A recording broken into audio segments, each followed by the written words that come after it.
Good morning. I lost my voice a little bit, and Marco found his again, so I'm wondering where it went.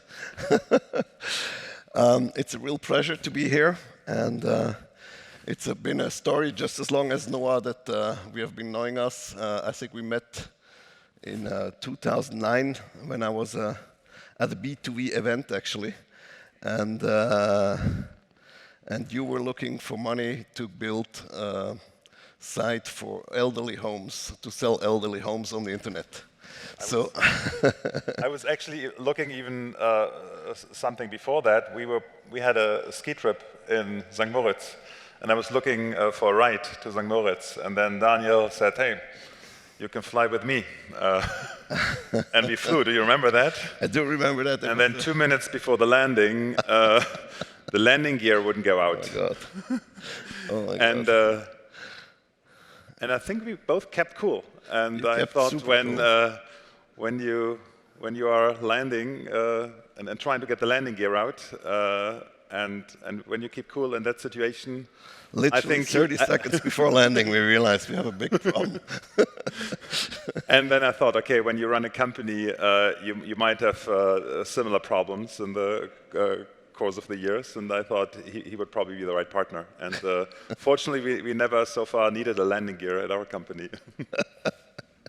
No, just need small wings to go very fast like a rocket. So very cool. So tell us a little bit, how did you get this idea about watches? I always loved watches. I always had a thing for watches, and I always had a strong passion for marketplaces. And so this is being in a lucky situation that I could both put together into one business. And I also come from an entrepreneurial family. Both of my parents come from entrepreneurial families, so that's probably the third passion: entrepreneurship, marketplaces, and watches. I tried 2 marketplace businesses before Chrono24.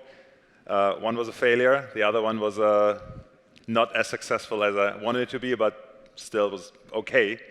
And then I thought, with Chrono24, let's do something that's, first of all, fun, and let's not just be in it for the money, but having a fun category, working with fun people. Keep it really, really small. We told our first employees that we won't have more than 15 employees.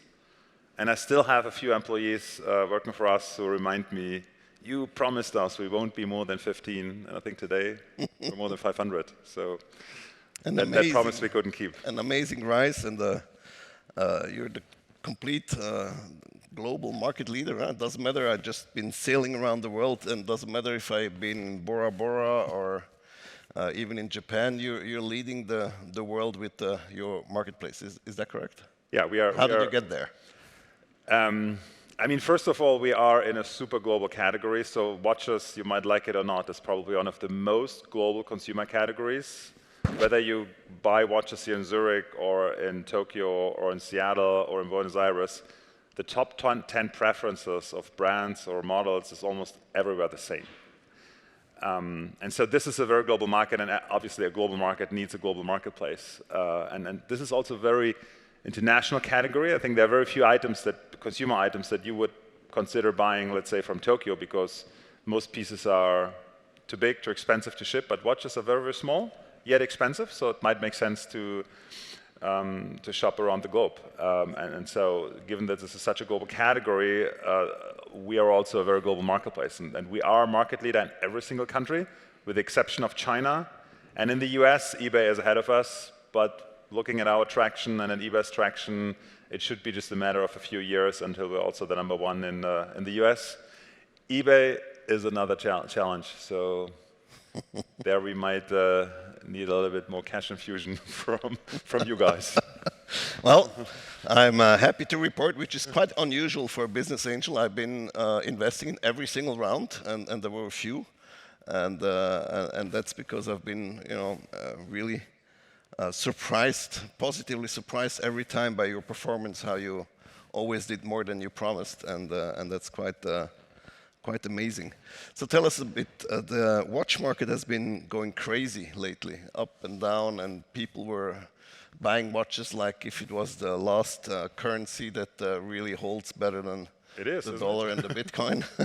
I always jokingly say that, and you can consider certain watch brands close to a currency. And in my view, I, for example, trust like the CEOs of the big watch brands, for example, Mr. Dufour from Rolex, I trust him more than I would trust Mrs. Lagarde from the ECB in terms of stability of the euro versus the stability of a Rolex. And they really keep supply scarce, and we have all seen that the central banks did not do so. And this created a lot of demand over the last years, and it really peaked at the beginning of this year, April and March.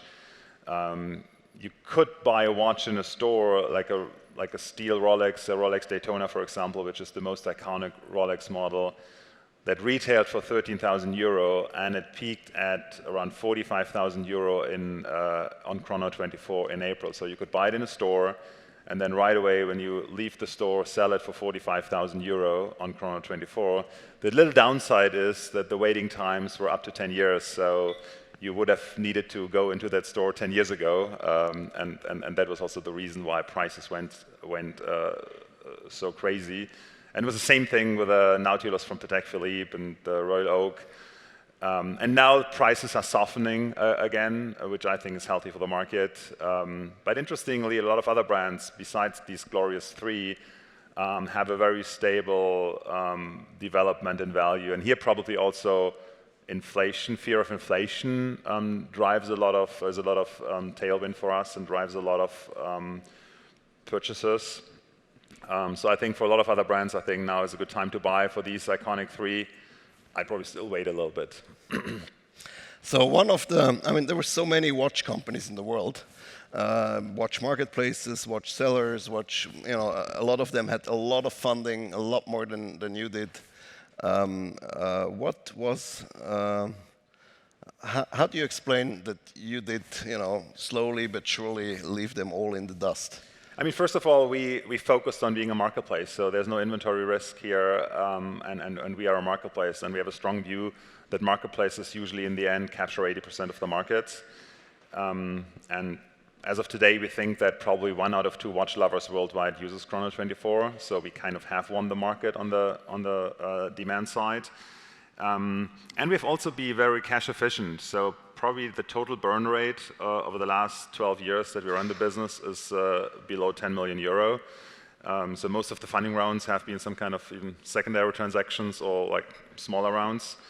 And I think this ultimately also helped us to have now a very strong financial profile. And the other ones wanted to grow too fast. And this is a category that's not an easy one, especially when you buy and sell pre-owned watches. Selling is often the easier part, but buying them is very, very difficult. And so a lot of them overspend. And it seems now that there are globally only 2 other players that have more than 100 million euro in revenue.